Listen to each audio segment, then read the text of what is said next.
வணக்கம். காலை நேர பிரதான செய்திகள். விரிவான செய்திகளுக்கு செல்லும் முன்னர் முதலில் தலைப்புச் செய்திகள். புலிகளின் பணத்துக்கு நடந்தது என்ன? ராயபக்சாக்கள் முகத்திரையை கிழிக்கும் சரத் பொன்சேகா. காளி முகத்திடத்தில் நடந்த கொடூரம், கொழும்பு மக்களுக்கு விடுவிக்கப்பட்ட முக்கிய எச்சரிக்கை.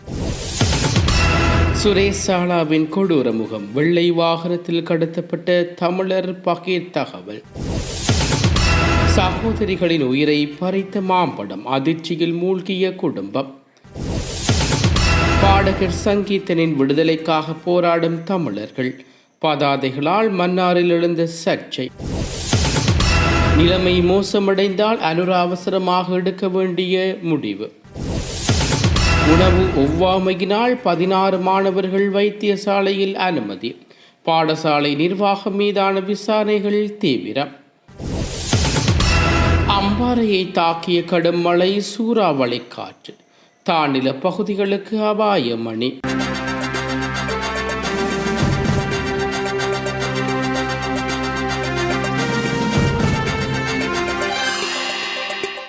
தமிழீழ விடுதலை புலிகளின் நடவடிக்கைகளை முறியடிப்பதற்காக உளவு தகவல்களை வழங்க சுரேஷ் சாலா குழு ஒன்றை நியமித்திருந்ததாக முன்னாள் ராணுவ தளபதி ஃபீல்ட் மார்ஷல் சரத் பொன்சேகா தெரிவித்துள்ளார். முன்னாள் அரசு புலனாய்வு தலைவர் மேஜர் ஜெனரல் சுரேஷ் சாலா விவகாரம் தற்போதும் சூடு பிடித்துள்ள நிலையில் இந்த தகவலை வெளியிட்டுள்ளார். இது தொடர்பில் அவர் மேலும் தெரிவிக்கையில், வடக்கு மற்றும் கிழக்கில் தமிழீழ விடுதலை புலிகளின் பயங்கரவாதத்தை முறியடிக்கும் நடவடிக்கைகளுக்காக சுரேஷ் சாலா வழங்கிய உளவு தகவல்கள் முக்கியம் வாய்ந்தவை அல்ல. அந்த உளவு தகவல்களை வழங்குவதற்காக காலால் படை மற்றும் பீரங்கிப்படை ஜெனரல் ஒருவரின் கீழ் ஒரு தனிக்குழுவை அவர் நியமித்திருந்தார். மஹிந்த ராயபக்சவின் ஆட்சி காலத்தில் நான் எந்த காரணமின்றி 8 மாதங்களுக்கு கடற்படை தலைமையகத்தில் ஒரு சிறிய அறையில் வைக்கப்பட்டிருந்தேன். அப்போது கோட்டபாய ராயபக்சவின் ஆலோசனையாக இருந்து சுரேஷ் சாலாவிடம் திரும்புவதற்கான நேரம் இது என்று அவர் சுட்டிக்காட்டியுள்ளார். இதேவேளை ஷாஜான்களுக்கு சலி பணம் கொடுத்ததாகவும் அவர்களுக்கு நெருங்கிய உறவு இருந்ததாகவும் அவர் குறிப்பிட்டுள்ளார். மேலும் சிஐடியில் மட்டுமல்ல, எல்லா இடங்களிலும் எலிகள் இருப்பதாகவும் தனது வீட்டில் 3 எலிப்பொறிகள் இருப்பதாகவும் சுரேஷ் பொன்சேகா கூறியுள்ளமை குறிப்பிடத்தக்கது.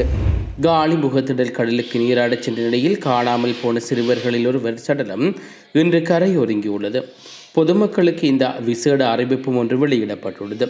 சம்பவ தொடர்பில் மேலும் தெரிய வருகையில், காலி முகத்திடல் கடலில் நீராடச் சென்ற 6 சிறுவர்கள் நேற்று முன்தினம் மாலை அலையில் அழைத்துச் செல்லப்பட்டுள்ளார்கள்.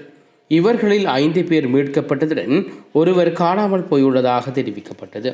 இருப்பினும் மீட்கப்பட்ட 2 மாணவர்களில் ஒருவரின் நிலைமை கவலைக்கிடமாக உள்ளதாகவும் கூறப்படுகிறது. மாளிகாவத்தை பகுதியைச் சேர்ந்த 11 வயது பாடசாலை மாணவர் உயிரிழந்துடன் மற்றொருவர் இன்று சடலமாக மீட்கப்பட்டுள்ளார். அத்துடன் கடந்த சில நாட்களாக கடல் கொந்தளிப்பு மற்றும் பலத்த காற்று வீசி வருவதால் கடலுக்கு செல்லும் மக்கள் சற்று அவதானத்துடன் இருக்குமாறு அறிவுறுத்தப்பட்டுள்ளார்கள். மறு அறிவித்தல் வரை கடற்தொழிலுக்கு செல்ல வேண்டாம் என்று நீரியல் வளத்துறை மற்றும் கடற்தொழில் அமைச்சு அறிவித்துள்ளது. இதற்கமைய கடற்தொழிலாளர்களுக்கு முன்னெச்சரிக்கை விடும் வகையில் வடமராட்சி வடக்கு கடற்தொழிலாளர்கள் கூட்டுறவு சங்கங்களே சமாசம் கேட்டுக்கொண்டதை தங்களால் ஏற்றுக்கொள்ள முடியாது என வடமாகாண மீனவ பிரதிநிதி வர்ணகுலசிங்கம் தெரிவித்துள்ளார். வடமராட்சி கிழக்கில் நடத்திய ஊடக சந்திப்பில் அவர் இவ்வாறு குறிப்பிட்டுள்ளார். தற்போது கடலில் வீசும் காற்றின் வேகம் குறைந்துவிட்டது. பருவ காலங்களில் இதைவிட வேகமாக காற்று வீசும். அப்போது எல்லாம் நாங்கள் கடலுக்கு சென்றிருக்கின்றோம். இவ்வாறு கடற்தொழிலுக்கு செல்ல வேண்டாம் என்று அறிவுறுத்தப்படுகின்றமையினால் கடற்தொழிலாளர்களின் வாழ்வாதாரம் பெரிதும் பாதிக்கப்பட்டுள்ளது. அதே சமயம் 4 கடற்தொழிலாளர்கள் காணாமல் போயுள்ளார்கள். அவர்களுக்கு என்ன நடந்தது என்பது இதுவரை பதில் எதுவும் கிடைக்கவில்லை. மேலும் அடிக்கடி காலநிலை மாற்றத்தால் கடற்தொழிலாளர்கள் பாதிக்கப்படுகின்றார்கள். இதனால் அவர்களுக்குரிய நிவாரணம் வழங்கப்பட வேண்டும் என்றும் கோரிக்கை விடுவித்துள்ளார். ஹம்பாந்தோட்டை பகுதியில் கடை ஒன்றை நடத்தி வந்த வயோதிப பெண்ணொருவர் அடையாளம் தெரியாத நபரால் கூர்மையான ஆயுதத்தால் தாக்கப்பட்டு கொடூரமாக கொலை செய்யப்பட்டுள்ளார். ஹம்பாந்தோட்டை பகுதியில் கடையொன்றில் நடத்தி வந்து 72 வயதான 3 பிள்ளைகளின் தாயே இவ்வாறு கொலை செய்யப்பட்டுள்ளார். இச்சம்பவம் நேற்று காலை சுமார் 6 மணியளவில் இடம்பெற்றுள்ளது. குறித்த பெண் அலறல் சத்தத்தை கேட்டு சம்பவ இடத்துக்கு வந்த அப்பகுதி மக்கள் போலீசாரும் படுகாயமடைந்த அப்பெண்ணை ஹம்பாந்தோட்டை மருத்துவமனையில் சேர்க்க உடனடியாக நடவடிக்கை எடுத்துள்ளார்கள். இருப்பினும் மருத்துவமனையில் அனுமதிக்கப்பட்ட பிறகு அவர் உயிர்ந்து விட்டதாக போலீசார் தெரிவித்துள்ளார்கள். இந்த தாக்குதல் நடந்த நேரத்தில் கடைக்கு பின்னால் வாடகைக்கு தங்கியிருந்த ஒரு தனியார் நிறுவன ஊழியர் கடைக்கிலிருந்து வந்து அலறல் சத்தம் கேட்டு உள்ளே சென்ற போது கடைக்கிலிருந்து ஒருவர் ஓடிச் செல்வதை அவதானித்ததாகவும் குறிப்பிட்டுள்ளார். சம்பவம் தொடர்பில் ஹம்பாந்தோட்டை துறைமுக போலீஸ் நிலையத்தைச் சேர்ந்த அதிகாரிகள் குழு ஒன்று ஏற்கனவே விசாரணைகளை தொடங்கியுள்ளது. கந்தளாயில் உள்ள பிரபல பாடசாலை ஒன்றில் உணவு உட்கொண்ட மாணவிகள் சிலருக்கு திடீரென உடல்நலக்குறைவு ஏற்பட்டதன் காரணமாக 16 மாணவிகள் அவசரமாக கந்தளாய் பொது மருத்துவமனையில் அனுமதிக்கப்பட்டுள்ளார்கள். இச்சம்பவம் நேற்று இடம்பெற்றதாக தெரிவிக்கப்படுகிறது. பாடசாலையில் நேற்று காலை வழங்கப்பட்ட காலை உணவின் போது சுமார் 150 மாணவிகள் அன்னாசி பழம் வழங்கப்பட்டதாக தெரிவிக்கப்படுகிறது. இதனை உட்கொண்ட பின்னர் 16 மாணவர்களின் உடலில் திடீரென ஒரு வகை அரிப்பு மற்றும் ஒவ்வாமை ஏற்பட்டுள்ளது. நிலைமையை உணர்ந்த பாடசாலை நிர்வாகம் உடனடியாக செயற்பட்டு அவசர பிரிவு ஆம்புலன்ஸ் சேவைக்கு தகவல்களை வழங்கியுள்ளது. இதனைத் தொடர்ந்து பாதிக்கப்பட்ட மாணவிகள் அனைவரும் உடனடியாக கந்தளாய் பொது மருத்துவமனைக்கு கொண்டு செல்ல அனுமதிக்கப்பட்டுள்ளார்கள். தற்போது மருத்துவமனையில் அனுமதிக்கப்பட்டுள்ள மாணவிகளுக்கு அவசர சிகிச்சை பிரிவில் தகுந்த மருத்துவ கண்காணிப்பும் சிகிச்சைகளும் வழங்கப்பட்டு வருவதாகவும் அவர்களின் நிலைமை பாரதூரமான அல்ல என்று மருத்துவமனை வட்டாரங்கள் தெரிவிக்கின்றன. இச்சம்பவம் குறித்து பாடசாலை நிர்வாகமும் சுகாதாரத்துறையினரும் மேலதிக விசாரணைகளை மேற்கொண்டு வருகின்றனர். பயங்கரவாத தடை சட்டத்துக்கு எதிராகவும் கைது செய்யப்பட்டுள்ள சொல்லிசை பாடகர் சங்கீதனை விடுதலை செய்யக்கோரி மன்னாரில் போராட்டம் ஒன்று முன்னெடுக்கப்பட்டுள்ளது. நேற்று நடந்து முடிந்த போராட்டத்தை இலங்கை தமிழிசை கட்சியின் மன்னார் கிளை ஏற்பாடு செய்ததாக தெரிவிக்கப்படுகிறது. குறித்த போராட்டத்துக்கு ஆதரவு தெரிவித்த போது பொது அமைப்புகள், சிவில் அமைப்புகள், மன்னார் பிரஜைகள் குழு, மன்னார் மாவட்ட காணாமலாக்கப்பட்ட உறவுகள் சங்கத்தினர், அரசியல் பிரதிநிதிகள், பெண்கள் அமைப்புகள் உள்ளடங்கலாக நூற்றுக்கணக்கானவர்கள் கலந்து கொண்டார்கள். பயங்கரவாத தடை சட்டத்தின் கீழ் இளைஞர்கள் கைது செய்யும் நடவடிக்கை முன்னெடுக்கப்பட்டு வருகிறது எனவும் அதனால் ஒரு கட்டமாக சொல்லிசை பாடகர் சங்கீதன் கைது செய்யப்பட்டு சிறையில் வைக்கப்பட்டுள்ளார். கைது செய்யப்பட்ட இளைஞருக்கு நீதி வேண்டியும் பயங்கரவாத தடை சட்டத்தை இந்த நாட்டிலேயே இல்லாது செய்ய வேண்டும் என்ற கோரிக்கையை முன்வைத்தும் குறித்த போராட்டம் முன்னெடுக்கப்பட்டது. குறிப்பாக இந்த நாட்டில் அமுலில் உள்ள பயங்கரவாத தடை சட்டம் ரத்து செய்யப்பட வேண்டும். கைது செய்யப்பட்ட பாடகர் சங்கீதன் உட்பட பயங்கரவாத தடை சட்டத்தில் கைது செய்யப்பட்டு நீண்ட காலமாக சிறையில் உள்ள அனைவரும் விடுதலை செய்யப்பட வேண்டும். இதற்கு ஜனாதிபதி துரித நடவடிக்கைகளை மேற்கொள்ள வேண்டும் என போராட்டத்தில் ஈடுபட்டவர்கள் கோரிக்கை விடுவித்துள்ளார்கள். போராட்டத்தில் ஈடுபட்டவர்கள் அமைதியான முறையில் பதாதைகளை ஏந்தியவாறு ஈடுபட்ட நிலையில் திடீரென குறித்த பகுதிக்கு வருகை தந்த மன்னார் போலீஸ் பதாதையொன்றில் எழுதப்பட்ட வசனம் ஒன்று குறித்து சிறிது நேரம் விசாரணை மேற்கொள்ளப்பட்டது. அரசே பயங்கரவாத தடைச்சட்டத்தை நீக்கி என எழுதப்பட்ட குறித்த வசனத்தை தவறான முறையில் விளங்கிக் கொண்டமையினால் குறித்த விசாரணைகள் முன்னெடுக்கப்பட்டுள்ளது. பின்னர் குறித்த பதாதைகள் தமிழில் எழுதப்பட்ட வசனம் சிங்கள மொழியில் வாசித்து காட்டப்பட்ட நிலையில் போலீசார் அந்த விடத்தியிலிருந்து சென்றுள்ளார்கள். இந்த பயங்கரவாத தடைச்சட்டத்துக்கு எதிராகவும் அண்மையில் கைது செய்யப்பட்ட பாடகரின் விடுதலை வலியுறுத்தியும் நம்மால் ஒரு அமைதிவழி போராட்டம் முன்னெடுக்கப்பட்டுள்ளது. நாட்டில் தெற்கில் ஒரு நியாயமும் வடக்கில் ஒரு நியாயமும் அரசு செயல்படுவதை கண்டித்தும், அதே நேரம் ஆட்சிக்கு வரும்பொழுது ஒரு வார்த்தை பயங்கரவாத நீக்குவோம் என்று சொல்லி வந்த அரசு அண்மையில் நேற்றைய தினம் கூட இன்னும் ஒரு மாதம் எடுத்திருக்கிறாங்க. அதே நேரம் அவங்க ஆட்சிக்கு வரைக்குள்ள எங்களோட மேதவுக்கு உருவச்சில வைப்பன் மேதவோட ராஜதந்திர பேர்ல துறைமுகம் அமைப்புன்னு சொல்லி தமிழ் மக்களின் அடிமனதில் உள்ள அபிலாசைகளை தூண்டி விட்டு அவங்களுக்கு உரிய நம்பிக்கையா கொடுக்கற பொய்களை சொல்லி ஆட்சிக்கு வந்து போட்டு இப்ப அதை சொல்லி பாடினால அவங்களோட வசனங்களை எடுத்தால கைசுற அளவுக்கு வந்திருக்குது. வன்மையான கண்டிக்கிறோம். இந்தியாவின் தெலுங்கானா மாநிலம் ஹைதராபாத்தில் மாம்பழம் சாப்பிட்டதை தொடர்ந்து உடல்நலக்குறைவு உள்ளானாக ஒரு குடும்பத்தைச் சேர்ந்த 2 சிறுமிகள் உயர்ந்த சம்பவம் பெரும் அதிர்ச்சியை ஏற்படுத்தியுள்ளது. கர்நாடக மாநிலம் பீதரைச் சேர்ந்த வஜிநாத் மற்றும் அவரது மனைவி இந்துமதி ஆகியோர் ஹைதராபாத்தில் வசித்து வேலை செய்து வருகின்றார்கள். இவர்களுக்கு 4 மகள்கள் உள்ளார்கள். இந்நிலையில் அவர்களது உறவினரான ரேணுகா நாராயணகுடா பகுதியில் உள்ள ஜலமண்டலி அலுவலகம் அருகே வாங்கிய மாம்பழங்களை குடும்பத்தினருக்கு வழங்கியுள்ளார். அந்த மாம்பழங்களை இந்துமதி மற்றும் அவரது 4 மகள்களும் சாப்பிட்டதாக தெரிவிக்கப்படுகிறது. அதன் பின்னர் அனைவருக்கும் திடீரென வயிற்று வலி மற்றும் வாந்தி போக்கு ஏற்பட்டதால் கச்சிக்குடாவில் உள்ள தனியார் வைத்தியசாலையில் அனுமதிக்கப்பட்டார்கள். சிகிச்சை பெற்று வந்த நிலையில் 3வது மகளான 17 வயதுடைய புவனேஸ்வரி கடந்த 8ஆம் தேதி உயிரிழந்தார்.